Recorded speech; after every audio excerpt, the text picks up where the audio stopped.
Hello everyone. दोस्तों, हम exam देकर आते हैं, सोचते हैं कि हमारे मार्क्स काफ़ी अच्छे आएंगे। लेकिन जब रिजल्ट आता है तब देखते हैं हमारे मार्क्स कम आए। तो ऐसा क्या रहता है कि हम अच्छा आंसर भी लिख के आए, अच्छे से एग्जाम अटेंड भी किया, फिर भी हमारे मार्क्स कम रहते हैं। दरअसल क्या होता है, हमारी कुछ कुछ छोटी छोटी गलतियाँ ऐसी रह जाती हैं जिसकी वजह से हमारे मार्क्स कम आते हैं। आज की वीडियो में यही बात करेंगे कि टॉपर की जैसे आंसर राइटिंग कैसे करेगी, वो बंदा ऐसा क्या लिख रहा है जो हम नहीं लिख पा रहे, या फिर ऐसे क्या रिप्रेजेंट कर रहा है वो। ठीक है, एग्जाम में क्या होता है, दो चीज़ें मेन काम करती हैं। एक तो आपकी नॉलेज, दूसरा उसका रिप्रेजेंटेशन। कि भाई आपके पास एक तो नॉलेज कितनी है उस कॉन्सेप्ट के बारे में, दूसरा आप उस कॉन्सेप्ट को किस तरह रिप्रेजेंट कर पा रहे हो उस आंसर शीट में।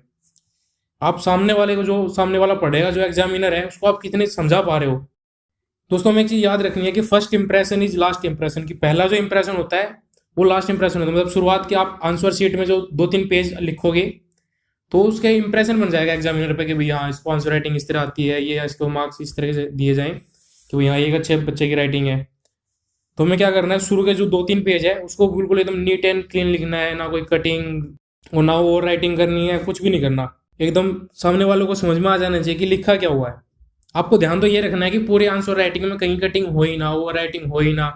लेकिन शुरुआत के 2-3 पेज में तो बिल्कुल आपको ध्यान रखना है कि बिल्कुल नीट एंड क्लीन लिखा हो, जो लिखा है वो एकदम समझ में आ जाए साफ साफ। दूसरा आपको क्या करना है, जब आप एक पैराग्राफ छोड़ के दूसरा पैराग्राफ लिखोगे तो उसमें बीच में एक लाइन छोड़ दो, ताकि सामने वालों को दिख जाए भाई हाँ, यहाँ लाइन छुट्टी हुई है, नया पैराग्राफ शुरू है। ऐसे क्या करना है, जब आपका पहला क्वेश्चन खत्म हो, दूसरा क्वेश्चन शुरू हो रहा है, तो बीच में 2-3 लाइन छोड़ दो, ताकि वो दिख जाए कि हाँ, एक क्वेश्चन अलग से शुरू हो रहा है, ताकि वो जो आपका जो प्रेजेंटेशन का वे है वो अच्छा हो। अगर मान लो टीचर को दिखाई नहीं हुआ है, नया क्वेश्चन चैप्टर शुरू हो गया, वो मार्क्स काटेगा, वो इंप्रेशन खराब पड़ेगा। उसका इंप्रेशन खराब पड़ेगा, उसका तो कुछ जाएगा नहीं, लेकिन हमारे मार्क्स जरूर कट जाएंगे। और आप एक चीज़ क्या कर सकते हो, क्वेश्चन लिखते वक्त हेडिंग का यूज कर सकते हो। भाई आपको कॉन्सेप्ट लिखना है तो उसकी हेडिंग बनाई, 3-4 सब हेडिंग बनाई। तो जब हेडिंग बनती है और सब हेडिंग बनती है तो उसका एक अलग इंप्रेशन बनता है।